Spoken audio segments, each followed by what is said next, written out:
자, 유대인들이 22장 1절에 보면 유월절이 가까워오자 대제사장들과 서기관들이 예수님을 잡아 죽일 방법을 자기들이 찾고 있었습니다.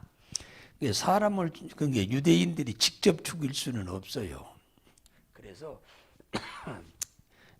로마의 총독인 빌라도에게 고소를 하기 위해서 죄목을 찾아야겠는데, 오늘 23장 1절, 2절에 3절에 보면은 제목이 두 가지로 이 대제사장과 서기관들이 선정을 합니다. 자칭 그리스도라겠다. 첫째는 제목이 하나가 자칭 그리스도라고 했다. 또 하나는 유대인의 왕이라고 했다. 이게 빌라도에게 고소한 죄목입니다. 유대인들이. 빌라도는 원래 총독이기 이전에 로마의 법을 만든, 쉽게 말하면 법관입니다. 법관. 대단한 사람이에요. 법을 전공한 사람입니다. 그러니까 이들이 고소를 해왔지만은 자기는 원래 법관이기 때문에 이 법관으로서 양심적으로 신문을, 예수를 데려다가 신문을 지금 하게 됩니다. 네가 그리스도냐? 이렇게 물어보잖아요. 그리스도냐? 이거 물어봐. 그리스도란 말은 구원자냐? 네가 그 말이에요. 네가 구원자냐? 인간을 구원하러 온 하나님이냐? 그 말입니다. 근데 이것은 로마의 법하고는 아무 상관이 없는 얘기입니다. 이것은 지들끼리 종교적인 문제지, 이건 국가의 어떤 법에는 아무 하자가 없는 일입니다. 그러니까 여기에 대해서는 더 이 얘기를 빌라도가 하지 않습니다. 빌라도가 묻는 두 번째 제목에 관심이 있는 거죠. 그거 뭐냐면 네가 유대인의 왕이냐? 이게 이제 자칫 잘못하면 로마의 법에 저촉이 될 수 있는 확률이 있는 겁니다. 그래서 정확하게 물어보는 거예요. 네가 유대인의 왕이냐? 이렇게 물어보는 겁니다. 이때 당시에 이스라엘은 로마의 식민지 통치 아래 있었기 때문에 로마의 황제 가이사가 왕입니다. 그런데 이 예수가 유대인의 왕이라고 한다고 하면 이건 반역자가 되는 거예요. 이건 능지처참할 죄목이요. 그러니까 이것 가지고 지금 물어보는 겁니다. 그런데 여기에는 지금 누가복음 23장에는 별 얘기가, 그거 이외에는 다른 얘기가 없어요. 그런데 요한복음 18장 36절에 보면은 예수님이 이렇게 대답을 합니다. 빌라도에게. 네가 유대인 왕이냐 하니까 내 나라는 세상에 속한 것이 아니라. 그러니까 나는 유대인의 왕이지만 세상 유대인의 왕이 아니다. 그 얘기와 똑같은 얘기죠. 만일 내 나라가 이 세상에 속하였다면 내 종들이, 부하들이 와가지고 나를 유대인에게 넘겨주지 않았을 거다. 너한테 고소하라고. 이제 내 나라는 이 세상에 속한 것이 아니다. 이렇게 얘기하는 거예요. 그러니까 빌라도가, 아주 똑똑한 빌라도가 그 소리를 들으니까 아하, 이게 종교적인 문제구나, 이거 알아차린 겁니다.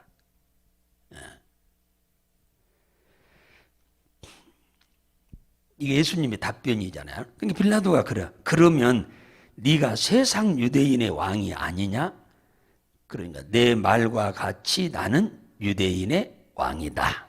그 무슨 말이야? 네 말과 같이 나는 세상 유대인의 왕이 아니다. 그 말이에요. 세상 나라의 유대인의 왕이 아니고 나는 영적 신령한 나라의 왕이다. 그 말이에요. 내가 이를 위해서 하늘에서 왔고 내가 이를 위해서 세상에 태어났다. 그렇게 얘기합니다. 그러니까 빌라도가 보니까 예수는 전혀 죄가 하나도 없는 거예요. 간단하게 신문을 해보니까 요한복음 18장 37절에 보면 예수님이 이렇게 말합니다. 빌라도한테 진리에 대하여 내가 증거하러 왔노라. 진리에 속한 자는 내 말을 듣느니라. 무슨 말이냐? 내가 이 땅에 온 것은 하나님에 대해서 증거하러 왔다 그 말이에요. 그러니까 하나님을 믿는 자는 내 말을 믿고 내 말을 듣는다 그 말이에요. 창세전부터 하나님의 백성으로 구원하시기로 작정해 놓은 자들은 내 말을 다 듣는다 그 얘기예요. 지금 유대인들은 안 듣지만 저들은 창세전에 구원하기로 작정된 자들이 아니에요. 그런데 개중에 많은 백성들은 많이 믿고 있어. 예수를 그리스도로, 메시아로. 저들은 하나님이 창세전부터 구원하기로 작정된 사람이 아니기 때문에 저들은 내 말을 아무리 들어도 안 믿어. 빌라도한테 예수님이 그 얘기를 합니다. 빌라도가 판결을 내립니다. 요한복음 18장 38절에 또 오늘 4절, 14절, 22절에 빌라도가 재판을 3번을 해요. 3번. 삼심제도는 오늘날에만 있는 게 아니라 옛날 로마 시대 때부터 재판은 삼심제도가 있었어요. 그래서 예수님도 재판을 3번을 합니다. 빌라도가. 3번 다 무죄를 선고합니다. 유대인들에게 이르되 나는 이 사람에게서 아무 죄도 찾지 못했다. 4절에 그러잖아. 이 사람에게 죄가 하나도 없다. 거기 14절에 가서도 이르되 너희가 이 사람을 백성을 미혹하는 자라 하여 내게 끌고 왔도다. 보라 내가 너희에 대하여 이 사람에게서 죄를 찾지 못했다. 제가 죽일 죄가 없다. 22절에 빌라도가 3번째 말하되 이 사람이 무슨 악한 일을 하였느냐. 나는 그 죽일 죄를 찾지 못하였다. 때려서 놓으리라. 예수는 죄가 없다 그 말이에요. 하나도. 예수님이 그러면은 세상 임금으로 왔다고 그러는데, 이 세상 임금으로 왔다는 말은 무슨 말이냐? 세상을 주관하고 있는 영적 왕 마귀를 멸하기 위해서 왔다 그 말이에요. 세상 임금을 대적하려면 임금이 대적해야 돼요. 백성들은 대적이 안 돼. 예수님이 그래서 세상 임금을 대적하러, 마귀를 대적하러 예수님이 왕으로 이 땅에 오신 것입니다. 귀신을 멸하러 오신 거예요. 그래서 히브리서 2장 14절에 예수님이 인간의 모습과 같이 혈육을 입고 오신 것은 사망으로 말미암아 사망의 세력을 잡은 자 곧 마귀를 없이 하려 왔다. 그래서 예수님이 왕으로 오신 이유가 그겁니다. 세상 임금인 세상 사람들을 다 지배하고 지 하수인으로 부리고 있는 이 악한 마귀의 권세에 철퇴를 내리러 왔다 그 말이에요. 또 죽기를 무서워함으로 일생에 매여 온갖 우상 숭배를 통해서 마귀에게 종노릇 하는 자들을 놓아주러 왔다. 백성들을 해방시키기 위해서 예수님이 왕으로 오셨다. 마귀에게서, 귀신에게서. 사람을 미혹하고 온갖 고통과 실패를 가져다주는 사단이라고도 하고 마귀라고도 하고 또 그의 졸개인 귀신들에게서 자유케 하려고 왔다. 놓아주러 왔다. 그 말은 자유케 하러 왔다. 그 말이잖아요.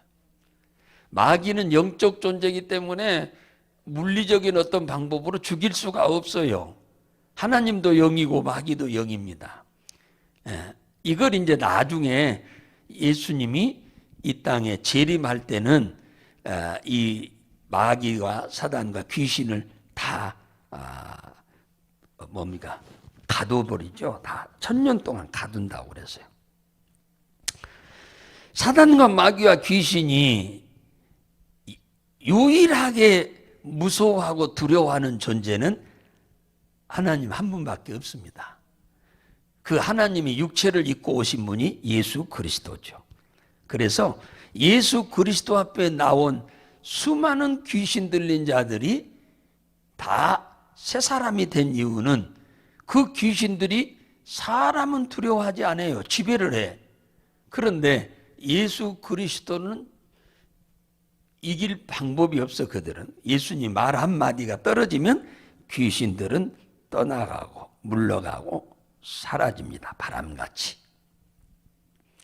그러니까 세상이 불행한 것은 못 배워서 불행하고 사람이 좀 착하지 않아서 불행한 것이 아니고 이 악한 영들 때문에 이것들한테 속아서 지배받아가지고 종노릇하기 때문에 내 인생을 내가 스스로 사는 게 아니고 이 악한 영들에 의해서 우리가 조종받아서 로봇처럼 사는 겁니다. 우리는 다 잘되기를 원하고 바르게 살기 원하고 다 행복하게 살기를 원해요. 그런데 이놈은 어둠의 권세는 그렇게 살도록 우리를 놔주지를 않습니다. 그리고 우리는 그걸 이겨먹을 수가 없어요. 그 어둠의 권세에 뭡니까? 조종에 우리는 거역할 수가 없어. 우리 인간은 절대로. 그래서 똑같은 일을 계속 나쁜 일을 반복하는 겁니다. 나는 하기 싫은데 또 해. 여기에서 우리 인간을 해방시키려 온 거예요. 다시 말하면 우리를 지배하고 있는 이놈들을 몰아내기 위해서 왔다 그 얘기입니다. 예수님이. 이게 해방입니다. 이게 구원이에요. 영원한 구원이 아니고 육신의 우리 삶의 구원입니다. 세상 사람들은 지금 이 마귀에게 붙잡혀 있기 때문에 육신의 눈으로 일시적으로 성공한 것 같이 보이나 어느 날 단 한 방에 무너져 버립니다. 그러면 이제 방법이 없어. 거기서 일어날 길이 없습니다. 이들은. 수도 없는 많은 사람들이 어느 날 갑자기 자신도 무너지고 가정도 무너지고 가족도 무너지고 다 사업도 무너져 버리잖아. 와장창하고 다 무너져 버리잖아. 방법이 없어요. 이 원수들이 유일하게 무서워하는 세력은 예수 그리스도입니다. 예수 그리스도를 믿는 자들입니다. 예수 이름으로 기도하는 자들입니다. 예수 이름으로 명하여 나가라고 선포하는 자들입니다. 유일하게 두려워하고 무서워하는 존재는 예수 이름을 부르는 자들밖에 없어요. 마귀와 귀신들도 예수님이 허락을 받아야 움직입니다. 그냥 지들 마음대로 뭐 누구한테 들어가고 뭐 누구를 해코자 하고 그럴 수 없어요. 예수님이 명령은 그분이 허락해야 들어가. 허락해야 또 나가. 예. 그러니까 하나님이 허락하도록 그분이 육신을 입고 오셨는데 우리를 위해서 대속제물이 되신 그분의 이름으로 명령할 때 주님은 허락하시는 거예요. 그게 약속이 돼 있어요. 약속. 마가복음 16장 17절에 믿는 자들에게는 이런 표적이 따르니 내 이름으로 귀신을 쫓아내며. 우리는 귀신에게 완전 종노릇하며 일생을 삽니다. 그래서 온갖 세상 풍조를 쫓아 온갖 우상 숭배를 하고 살지요. 거기서 벗어나 보려고. 근데 안 되잖아요. 그런데 이것들이 우리에게서 꼼짝 못하고 떠나는 방법을 주님이 가르쳐 줬는데 나를 믿는 자들에게는 내 이름을 부를 때 이들이 떠난다는 거예요. 떠난다는 거예요. 다른 길은 없어.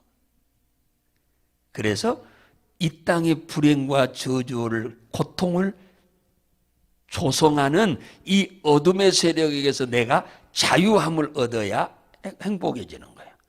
이것들을 이길 수 있어야 행복해지는 겁니다. 우리는 이 고통에서 벗어나서 복된 삶을 살 수 있는 거죠. 그게 다른 길은 없어. 예수를 믿는 길 외에는 없고, 예수를 믿는다 하더라도 기도해야 이게 가능한 거예요. 예수 이름으로 선포하고 기도할 때만 이게 가능한 유일한 길임을 잊어버리지 말기 바라고, 예수님이 왕으로 오셔서 우리에게 이 어둠의 권세를 이길 권세를 주었는데 이걸 써먹지도 못하고 항상 하나님 앞에 도와주세요, 도와주세요면 안 됩니다. 어둠의 권세는 도와달라고 해서 쫓아주는 게 아닙니다. 너희에게 내가 이미 권세를 주었으니 너희들이 쫓아라. 주님이 그렇게 말씀하신 거예요. 그러니까 우리가 기도 잘못하면 안 돼요. 어둠의 권세는 도와주세요, 도와주셔서는 해결 안 돼요. 어둠의 권세는 니들이 쫓아라 하고 권세를 우리에게 주었어 이미. 그러니까 기도를 하실 때 여러분은 도와달라는 기도는 해야 하지만 또 반드시 이 어둠의 권세, 여러분들을 회방하고 방해하고 어렵게 하고 태산같이 무거운 뭡니까 짐을 가져다 주는 놈이 이놈이거든요. 이놈을 선포해서 물리쳐야 돼. 예수 이름으로. 그러면 여러분 떠나기만 하면 여러분들의 문제는 술술술술 풀려가게 됩니다.